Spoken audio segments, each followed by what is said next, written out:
Good morning. Welcome back to the Retirement Report. I'm Hank Parrott, your host.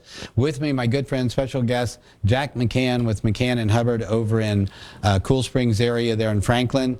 I've been working with Jack for a number of years, and he does a great job, good value for you as far as your planning goes. And in addition, he can help you with real estate needs, contract law.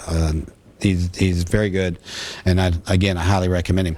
One of the things, Jack, talking about when someone comes in, how about for a review? I mean, this is, as we talked about with this Secure Act, great time to review your estate planning documents. What's that look like for you?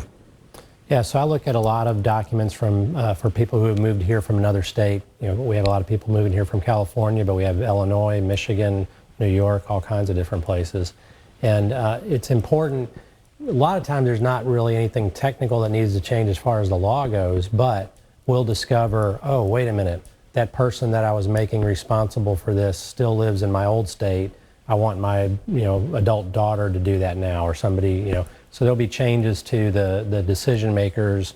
Sometimes we make changes to how things are distributed, but it's very important to do those checkups. I've had, just like you're talking about last segment about how people, they'll make a decision and then get advice. I've seen many times where somebody will think they filled out the forms correctly when they've moved. Like maybe they're changing from a Schwab office in California to a Schwab office in Brentwood, and they just assume that everything transfers correctly, but they never bother to go back and check the forms.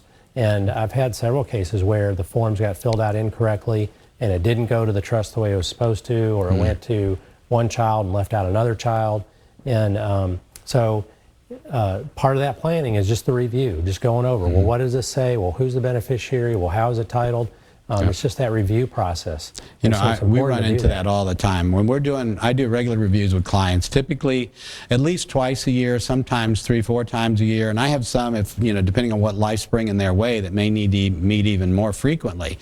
But we're always making sure that those beneficiary designations are up to date. We're always checking and double checking on that, because that's so important in terms of the planning. To go to all the trouble we've done with planning and not have that piece kept up to date could kind of blow the thing up and create a lot of problems, a lot of delays, a lot more expense.